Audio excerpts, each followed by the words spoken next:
Hello and welcome to TTV News on TayNinhTV radio and television station.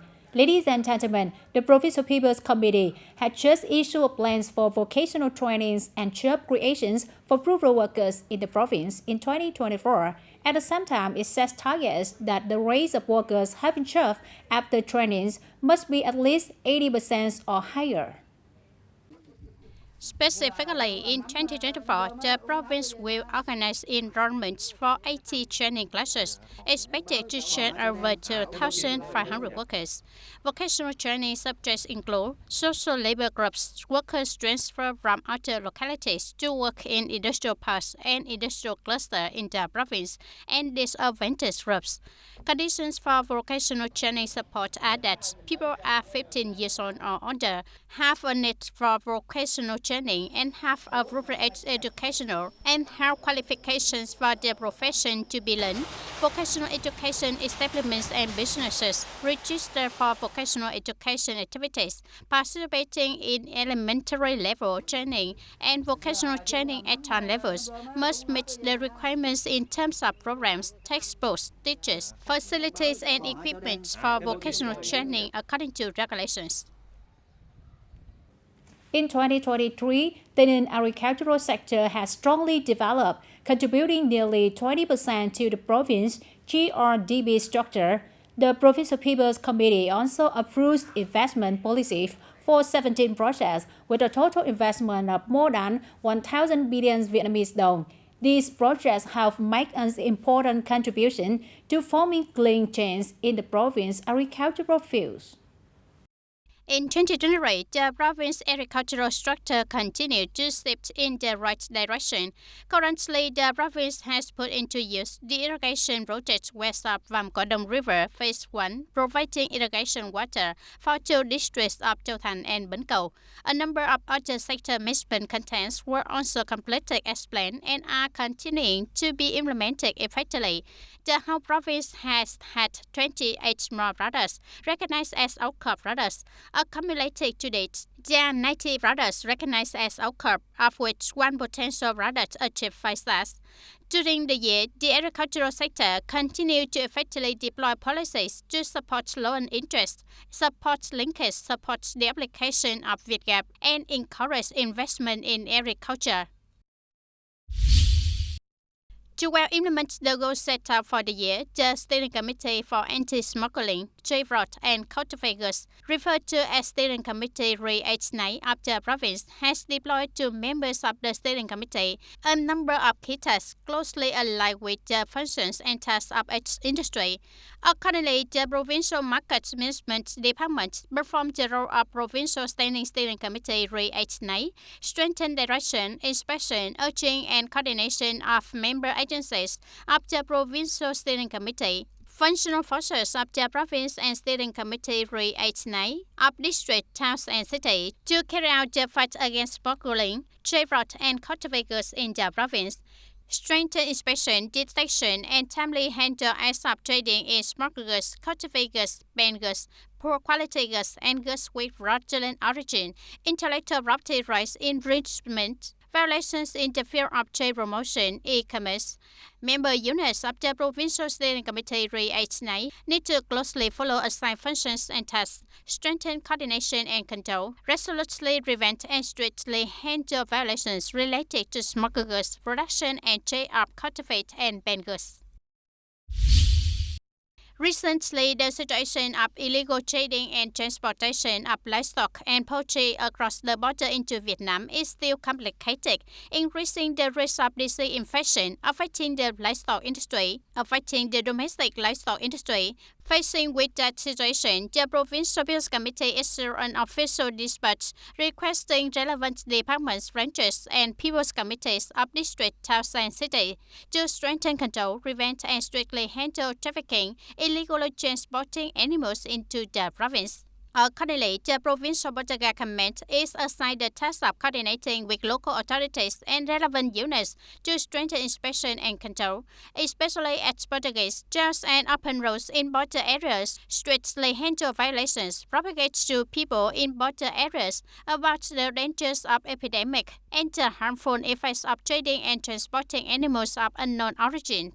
The Department of Agriculture and Rural Development effectively implements disease prevention control documents after Provincial People's Committee coordinates with the Department of Animal Health to monitor animal disease, use of banned substance on imported buffalo and cows, and suspected illegal imports into the province, according to the guidance of the Ministry of Agriculture and Rural Development. Coordinates with relevant units and local authorities to strengthen inspection and strict supervision at livestock and poultry collection and slaughter facilities, especially border locations.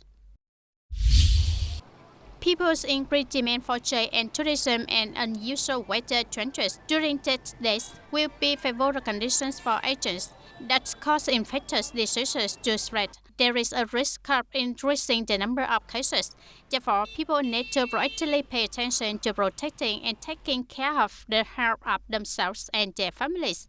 To proactively prevent epidemic and ensure food safety and hygiene during holidays, the Department of Health recommends that people proactively implement good measures, including wearing masks at establishments of healthcare, on public transport, and at crowded places.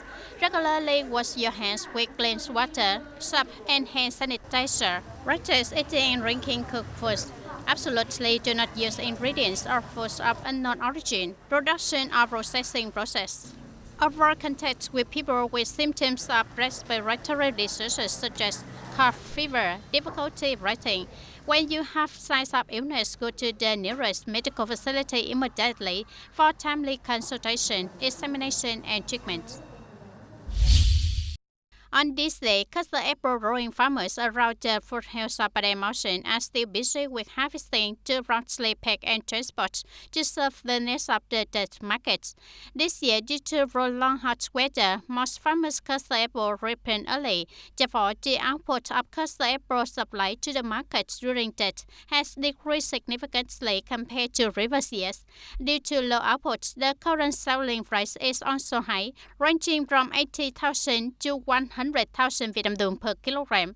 Currently, TayNinhTV has nearly 8,000 hectares of castor apple, exporting about 50,000 tons of fruit to the markets each year. In addition to supplying traditional markets, the province's castor apple products are also available in large supermarket chains in the country. It is estimated that by 2030, castor apple trees will bring added value of more than 1,360 billion Vietnam dong per year, contributing to bringing a prosperous and fulfilling life to farmers.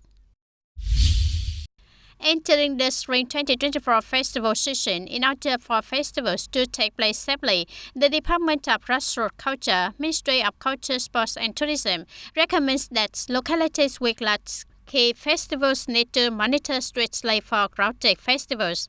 This unit emphasizes that localities must ensure that festival activities are conducted solemnly in accordance with traditional rituals and values of Vietnamese cultural identity, implementing solutions to eliminate or replace customs that are no longer consistent with the chain of integration and development. Localities are required to inspect, examine, and supervise before, during, and after festivals, promptly prevent and strictly handle violations and acts of taking advantage of monuments, festivals, and beliefs for personal gain, superstitious activities, and gambling, inciting violence, circulating and trading illegal cultural products. On February 7, the Provincial Police Detention Center held the 2024 Regional Family Conference. Lieutenant Colonel Nguyễn Thị Hồng Vân, Deputy Warden of the detention camp, announced the results of management and education of people serving sentences at the detention camp. In 2023, there were a number of outstanding internal activities such as receiving and placing 45 prisoners who have decided to serve their sentences at the regional management camp, regularly organizing internal rules education, civic education, and criminal law education, rewarding 14 prisoners for their achievements in studying and working while serving their sentences, considering requests to reduce the length of their prison sentences and granting early conditional release to prisoners, creating an exciting atmosphere and solidarity. They have contributed to building a healthy learning and reforming environment for prisoners. the prisoners expressed their emotions as they were given the opportunity to meet their families before the new year and at the same time thank the prison officers for their care. We partly help the prisoners realize their wrong actions, rest assured to reform so that they can return to their families soon. The audience for many generations, ethnic minorities in general, and the Cham people in TayNinh in particular have always had a long tradition of close ties, living close and in harmony with each other. During 2024 Lunar New Year, the Cham ethnic community in TayNinh City becomes even more joyful and full of joy as people's lives have increasingly improved. Every time the sun reaches its peak, at the mosque in World One's TayNinh City, rhythms sound again to remind everyone that it is time to pray. Some ethnic people are 100% Muslim. People always comply well with the policies of parties, laws of state and locality, coordinate closely with the governments, fatherland runs and unions, actively participate in action movements and models launched and deployed by the locality. Most households live on agriculture, rice growing, and livestock raising. Some people have lived in World War for a long time, so we have early access to farming and animal husbandry, and know how to convert plants and animals appropriately. Currently, rice producers know how to apply science and technology to use new varieties, to sow rows with less seed consumption, and increase productivity, apply balanced fertilization and pest control measures, do not keep cattle and buffaloes in rent up the house like before.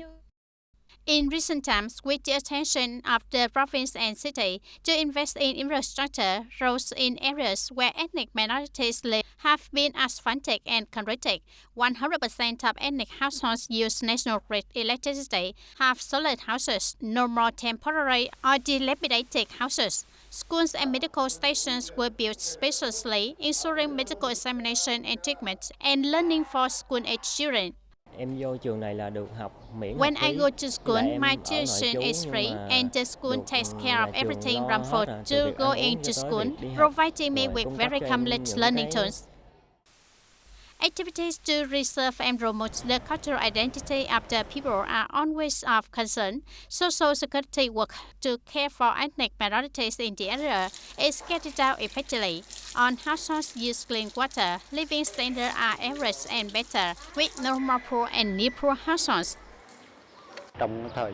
In recent times, programs, projects, and policies for ethnic minorities have always been paid attention and implemented effectively by the Party Committee and authorities of World One. The material and spiritual living conditions of the people are increasingly improved and people's life develops stably.